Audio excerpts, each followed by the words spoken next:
Hi guys, this is your lesson on postmodernism. Okay, you should have a sheet that just says postmodernism on it, but yours should be yellow. Now, postmodernism is, when it comes to crime, possibly a difficult perspective to get your head around. I always think there's very limited chance that they give you this as a 40-mark question in the exam. I think if we do, and if you do get it, then it's one of those questions where you might struggle and you might think, oh God, I can't really remember very many of the writers and what they say. You will remember a few, but it might be one where the benefit comes from comparing to what the other theories say. So even though it looks like a bit of a stinker question, I think actually, provided you know some of what the content we're going to go through quite well, and I think you will do anyway, I think it's actually not too bad. It's nothing too bad, too much to worry about. Now, obviously, the conclusion of this lesson, you're going to be handing me in an essay using postmodernism to write your conclusion, but we've got to get to that point first. So I want to start with this, and you're going to send me a picture of the first page of your handout when it is complete. And what I would like you to do, it says, remember back to last year, what do you know about postmodernism? This could be concepts, theories, or key writers. So, I want you to write as much as you possibly can down there. Then I'm going to go through it with you. And then once that's done, I want your complete mind map, because obviously you could have gone into quite a lot of detail with it. So consider truth, how the world is constructed, some type of style, how has society changed, the world getting smaller, types of deviance, anything that you remember from postmodernism. Last year, you will have looked at postmodernism and deviance, and there were two writers who everybody always forgets. We are going to look at them today, but you should actually know them from last year. So, off you go, please. Pause it now, as much as you can, and then we'll go over them in a second. Good.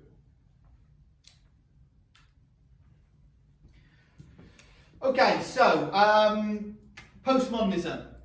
This is what we're doing.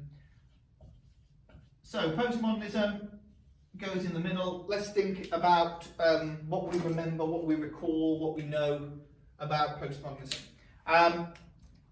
We'll start off with, hopefully, one of the big ones, which is truth. Question mark. And you put, there is no absolute truth. And the person we attribute that to is Jean-Francois Lyotard.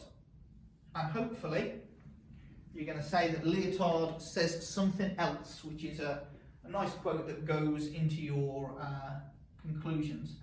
Its meta-narratives are in decline. So there's no absolute truth, according to Lyotard, and meta-narratives are in decline. Now remember, what we mean by a meta-narrative is a big story, and the big story tries to explain your behaviour.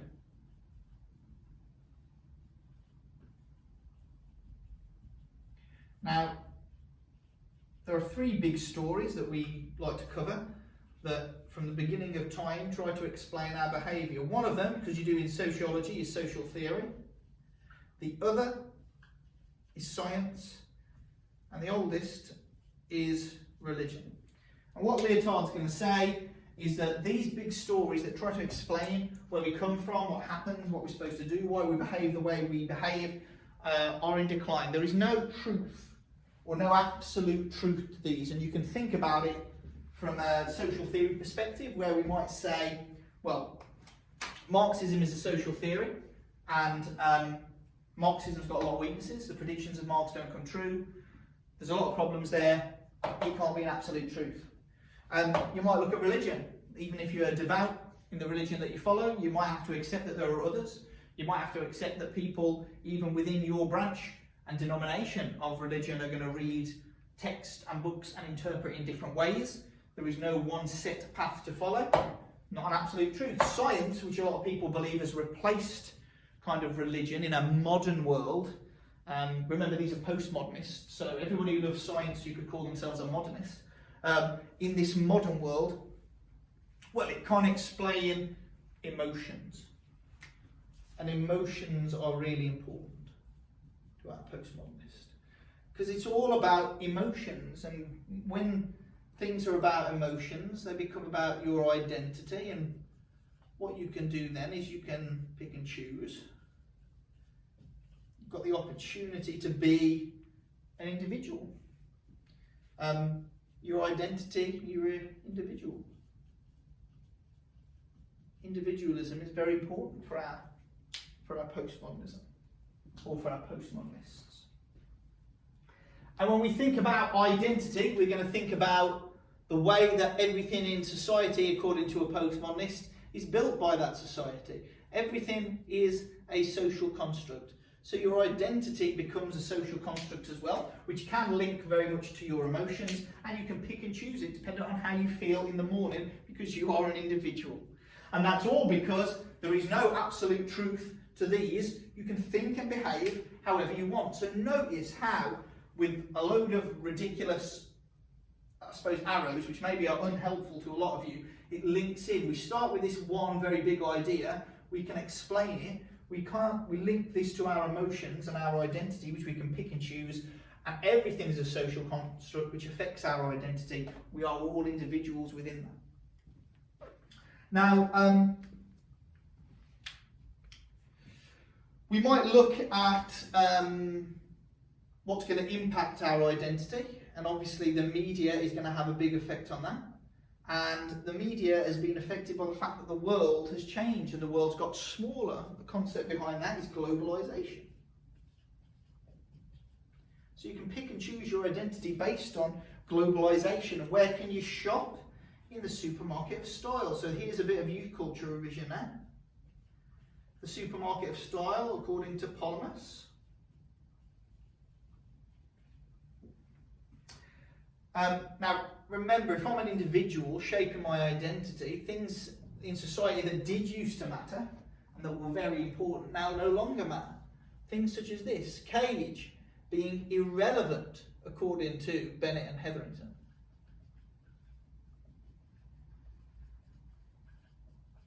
And in fact, we can think of back to youth culture. An example of when Cage doesn't matter, according to Bennett, it doesn't matter in a neo-tribe. And that was studied by, an example of a neo-tribe studied by Sarah Thornton of the Ravers. You might have that on there as well. Why doesn't Cage matter in this society? What has happened to society? It's fragmented, it's broken up.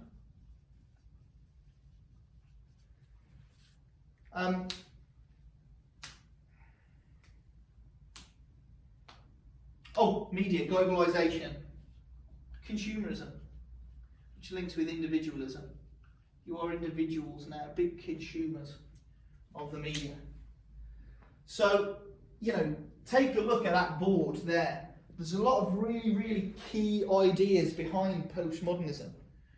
The no truth, the fact that it's all about you as an individual and your emotions and your identity.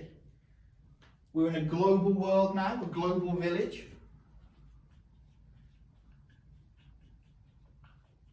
Where consumerism is king, because individualism is king, and that comes through the media.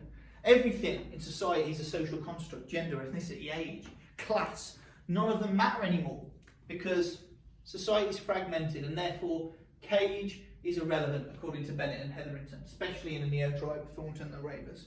So there's a hell of a lot to say about postmodernism, and you can either make it very, very complex, or you can try and get your head around it, and it is very complex, or you can make it quite simple and use it effectively in a conclusion in a very simplified way. Now, hopefully, we can cover the complex, but also you've got the ease in which you can say, right, here's a theory that criticises all other social theories. And I suppose it would say that it's not a theory itself, but really it is criticising itself. If nothing is true, then how can it be true?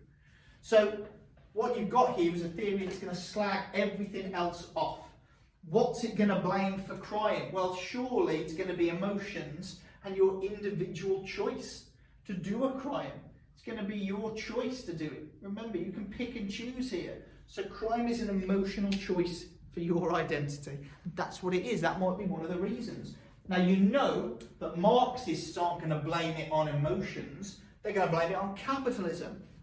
You know that functionalists aren't going to blame it on emotions. They're going to blame it on the values of society. You know that the new right aren't going to blame it on emotions. They're going to blame it on the individual being thick or poorly socialised. You know interactionists are going to blame it on a label. You know the left realists are going to blame it on all the multi-factors of the structural inequalities in society, but not postmodernists, no. Feminists will blame it on the patriarchy and gender. Not postmodernists, no, it's about emotions. And it's a choice for you. It's fun. So it is going to say something very different. So once you've got your, and I mean, look, you're welcome to put Bennett, you're welcome to put Hetherington by himself on here, or Willis by himself on here. You're welcome to go into a lot more detail, but I'd like to see your finished mind map, please, to show me that you're at this point, that you're comfortable with these concepts and this topic. And if you are, it's going to make a lot of sense. So can you send me that now, please, guys? Okay. Right. So we've got our overview on the top of page number 2, which kind of covers everything that we've said here, pretty much. Now, we know postmodernism is the main contemporary social theory. It's the big one, and you know it's very important. Okay, but it's the most popular one, and that's something to remember for your conclusions. It's good to say that, you know, compared to the most popular new theory, X, Y, and Z. So, postmodernists believe that you should treat crime as an individual act. We've got individualism written on the board. It's a lifestyle choice that you pick and choose, and it's all about your emotions. We'll talk about it in a sec. For postmodernism, the account is based on 3 key concepts: difference, fragmentation, and incoherence. They're on the board, but they're not in the right order. So can you pause it now? Can you put them in the right order, and then we'll go through them in a second. Okay, so difference. Society is a global village connected by mass media. There is a highlight of the differences between the groups in society. We live in a fragmented world where our meta-narratives are dead. Remember, there's no such thing as social class lines anymore. You can't tell somebody which class they're in by the way they dress, or the way they speak, or their haircut. Okay? It might be about their consumer choices that are more important. Incoherence. People do not do things anymore to make a point, and meaning is lost. Remember, you can pick and choose. You can wear your Doc Martin boots and shave your head, and you don't need to be a racist person. You can just dress like a skinhead because you think it's fun, or you can dress like a punk and have no idea who the Sex Pistols are. So it says on the bottom of page 2, previous sociological explanations seeks to explain the factors that make people commit crime. Postmodernists break with this approach and argue it's our emotions that are the causes of our criminal and deviant behaviour. So we know it's emotions. Now, I want you to think about this. Graham believes that aliens walk amongst us, and in order to stop them reading his mind, he wears a hat made of tinfoil. He makes his cat wear the tinfoil hat too. He has given up showering in order to prevent aliens getting close to him, and he eats the same food as his cat. Denmark. In order to prove to himself he's not being poisoned. What should happen to Graham and why? Think about it. We're not going to even talk about it now, we'll discuss it in a second. But you think about what should happen to Graham and why. We'll come back to that later on. So, as we move on to page number 3 now, we know that everything is a social construct. We've already written it on the board, so crime is a social construct. And crime, here's the thing, is an idea that powerful people have. It's all about getting power for postmodernists. That's the top most important thing. So those people who are in power have the ability to define what is criminal and what is not criminal. Instead of using these definitions, our postmodernists should think it should be based on respect for your chosen lifestyle and identity. So, we'll break down crime as a social harm. So here's our first thing that they would want to say. They would want to change what we mean by crime if you're a postmodernist. They want rid of this idea that it's a social construct. They want to change the meaning. And what they want to change it to is calling crime harm. And there are 2 different types of harm. A harm of reduction and a harm of repression. One of these is an experience of loss or injury. The other is a restriction of individuals' development by those in power, the restriction of their identity. So, which one is which? Hopefully you've got a good idea as to which one is the experience of loss or injury. That's reduction. If you lose something, you reduce the amount that you've got it. And then the restriction of individuals' power, development by those in power, is a harm of repression. So here is an example. Is it harm of repression or reduction? Robbery. Well, you lose something, harm of reduction. Assault. It's violence against you and aggression against you. It's physical, it could be injury, therefore it is reduction. Hate crime. Now you're starting to talk about a harm of repression. Sexual harassment, repression. Stalking, repression. Burglary, reduction. So those are the two different types of crime that they would like to have, and they would like to say, well, yeah, it is about being physically hurt or losing something, but also there's this repression element in there as well that really needs to be highlighted in modern society. And you can see it through this fella. His name is Count Dankula. This is his girlfriend's pug. He's a YouTuber, and he was taken to court and fined for teaching the dog to do a Nazi salute whenever he said the word Jews. So he trained the dog, bit of Skinner style behaviourism here, to do a Nazi salute whenever he said that word. And he posted it online. Now here is an example. Now you might think that's terrible, but our postmodernists think that's a harm of repression. He should be treated as a criminal here. Because what he's doing then is potentially getting to the point where he could restrict an individual development by those in power. By saying this, he's harming that particular group of people. But it flies then in the face of freedom of speech. Because surely he's allowed to do that. It's not hurting anybody. It's not causing anybody to go and commit violence. He's done it as a joke. Now, you could think it's a horrible joke. I don't think it's a particularly great joke. But should he be prosecuted for it? In a postmodern world, that's what the postmodernists would want. So, any action like that, and you've got to then think, you know, it's just very, very tricky then, isn't it? You get in a very, very difficult situation if things like this, if jokes can be persecuted and prosecuted. It would be nice to be able to have a discussion about this, but obviously we can't right now. Hopefully we will do when we get back. But crime and social harm. Right, we move on to page number 2. Now, on the top of page number 2, you've got an idea of how they want to deal with this new type of crime, or how they want to deal with crime in general. And this is redistributive, sometimes called restorative justice. Now, this, hopefully you've heard of this term before, is when the victim will meet the offender. And what I would like you to do is I would like you to watch the video in the bottom right-hand corner, and this will show, or this is Dehaan's way of saying how we can actually make things better for the victim of a crime. They need some proper closure. They've been harmed, and in the justice system, they don't get a lot back after they've been harmed. Because maybe they have to go to court and they see the person set down, but that's not really closure for them. That's not going to help with their emotions. Maybe they're struggling after being a victim of crime. So restorative justice should be used in the legal system even more than it is now. What I would like you to do is watch the YouTube clip and make a note, please, of the statistics that are in that clip, and then we'll talk about the principles behind restorative or redistributive justice. So can you do that now, please? Go. Okay, so hopefully you've seen some of the statistics that actually works very well, but the principles behind it are it should be a choice to get involved. It's voluntary, it's fair. If you start going in and hurling abuse at the person who's robbed you, then they can, if they want, leave, right? It's supposed to be respectful to in and fro. And actually, as you've seen from the video, does have a very high satisfaction rate, I think is the word that I'm looking for.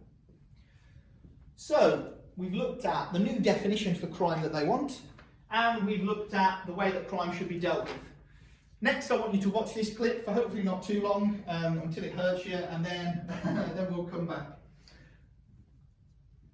Right, I'm hoping that you've not been watched that and thought, oh, doing some of those things are a good example. What you've just seen here is people being stupid and hurting themselves because, well, for no reason whatsoever, other than their emotions. And what we've got are two causes of crime here, and these causes of crime are individual choices and emotion. The first one of them is Edgework, and this is by a guy called Stephen Ling. Now, we looked at Edgework last year. Edgework is pushing the boundaries because it is fun. So living on the edge, you go on a roller coaster because you might die, and that's why it's fun. But there's nothing more fun than committing a crime, okay? Because crime could harm your body, but it could also harm you socially as well. It's risky to live life on the edge and push the boundaries. Something that no other writer said, and I would be using Stephen Ling in every one of my conclusions, okay?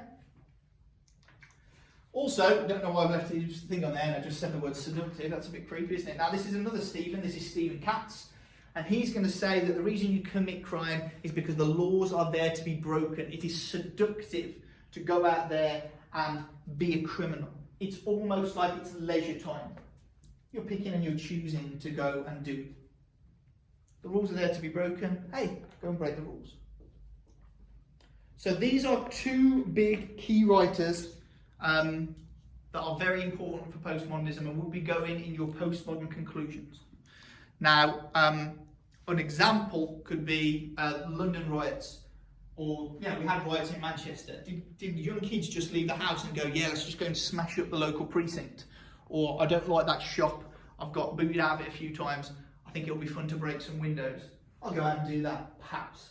And that's what Katz means when he says it's seductive. You see some crime, you want to take part in it. They're useful because their focus is on feelings and it's emotional, okay? So, according to these theories, crime is not a rational, mundane activity, it's a reaction to the mundane.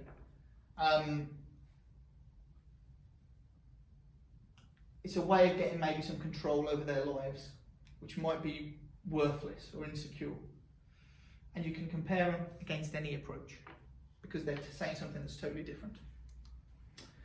Thrill seeking. So what you've got on page 5 is Levin and McDevitt's idea of thrill seeking, and I'd like you to have a read through those. And you can see that Jeremy Kyle might be the answer for dullness, getting over the dullness of everyday life and ending up having to sit at home watching Jeremy Kyle all the time. And then your social control element. Now we've looked at this idea that maybe you are living in a society that is unfair and that you make it unfair. And we talked about that last year. So that should be clear when you're looking at Ulrich Beck's idea of a global risk society. I would like you to read through page 5, get to grips with those key writers, before we move on to look at page number 6. I'm inclined to speed up now because my battery is very, very low and it's going to drop out in a second. So I hope to try and get through this in double quick time.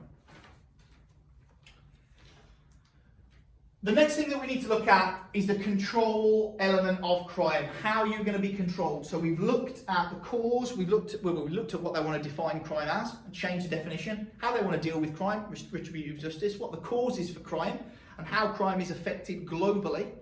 Now we need to look at how crime controls you as a person specifically. So we live in a world, according to Foucault, who is a French postmodern writer, where people are less regarded as citizens and more regarded as consumers. Okay, so you're seduced into not being criminal by needing to take part in the rat race. It's a bit like this global risk society. It makes you feel like you're at risk if you're not having a job, you're not working, and you need the money that you get from work to buy whatever's going on. Now, back to this idea of power again for postmodernism. Power is everywhere and it works through discourses. Now what Foucault means there is, if you are powerful, you are the person who's in charge of what is right and what is wrong, what is good and what is bad. And an example of that is Graham. So think back to Graham eating his cat food and living with a tinfoil hat on his head. What did you say was wrong? What should happen to him? You probably said he's not very well mentally. He probably needs some support, some mental health support. Why do you know that? Well, you know that because that's what doctors tell you should happen. But who are doctors? Doctors are just people with power who are allowed to tell you what is right and wrong because of the language and the institutions that they have supported or that support them. So Foucault is going to say it's all about the powerful people having the say on what is right and what is wrong. Who's to say whether Graham is correct or incorrect to be wearing that hat?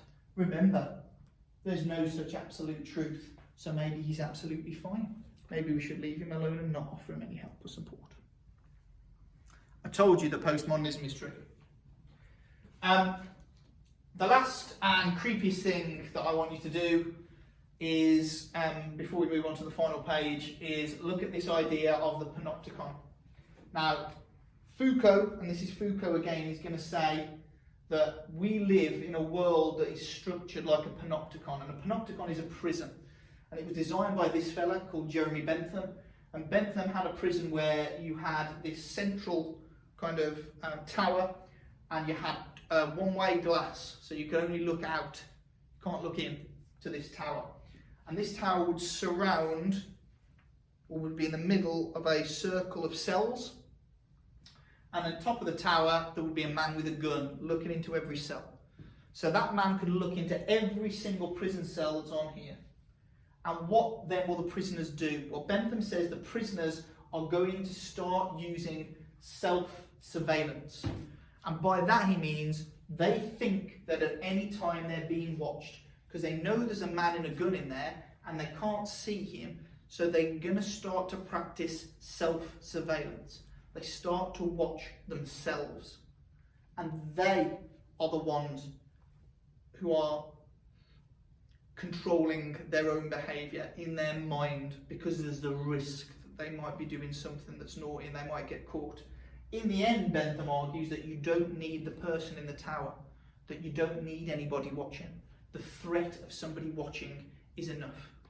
And it might explain, that's Jeremy Bentham's head, it might explain why when you're driving in your car and you see a speed camera, or like one of the mobile speed cameras, you drive slowly past that area every single day for your entire life, even though you only saw it there once.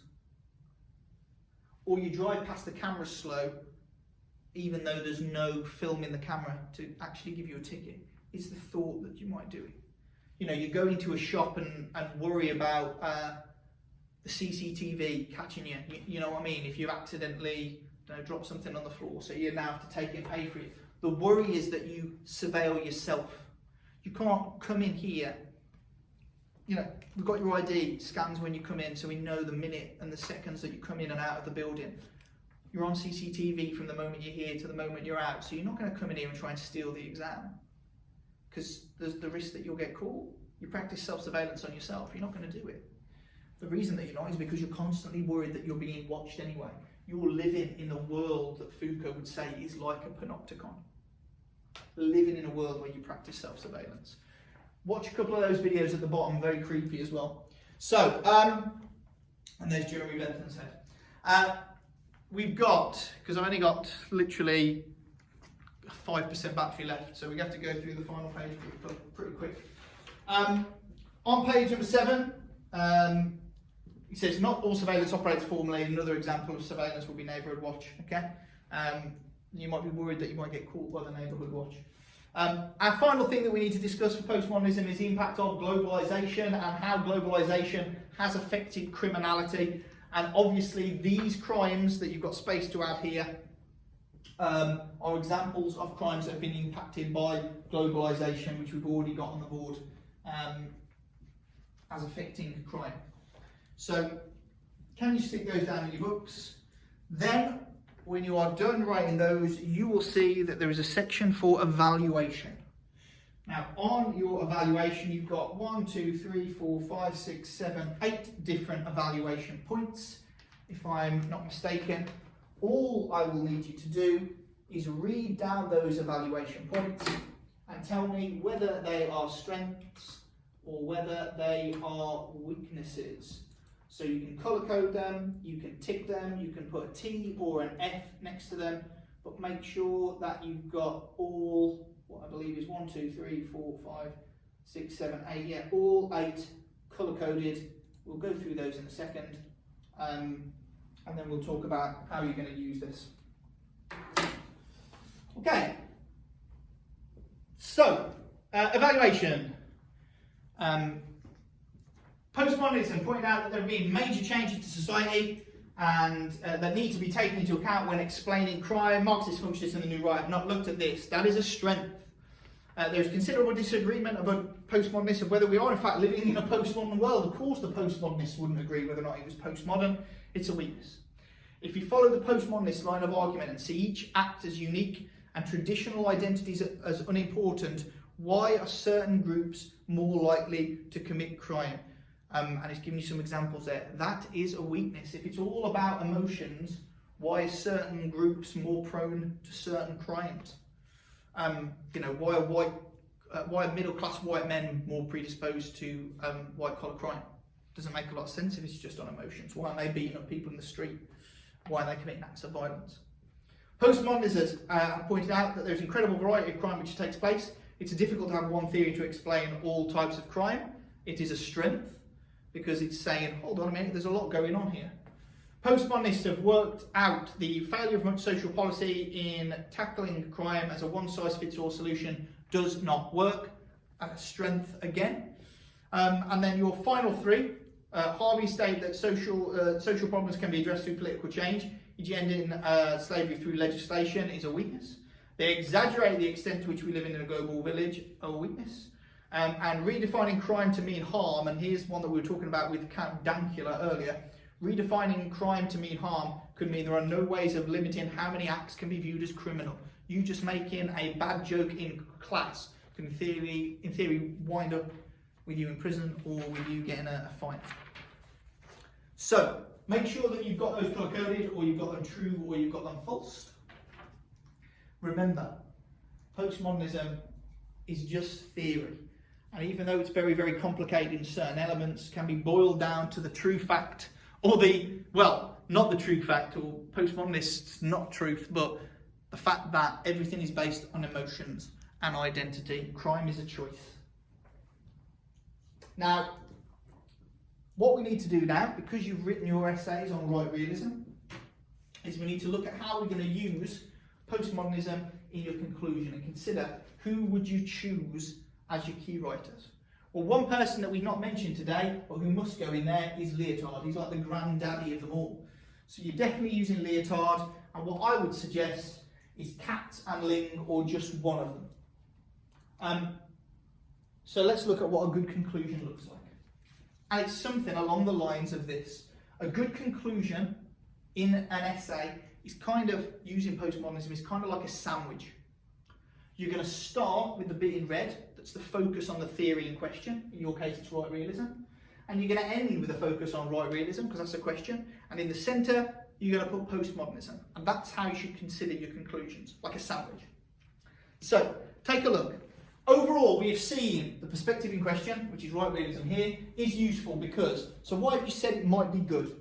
You must have put in your essay about some of the contributions of right realism. What are the benefits of it?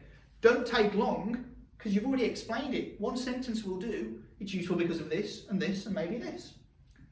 However, here we're going to get to the meat on the sandwich. According to Lyotard, right from the most contemporary theory, postmodernism would suggest that meta-narratives, such as theory in question, are in decline.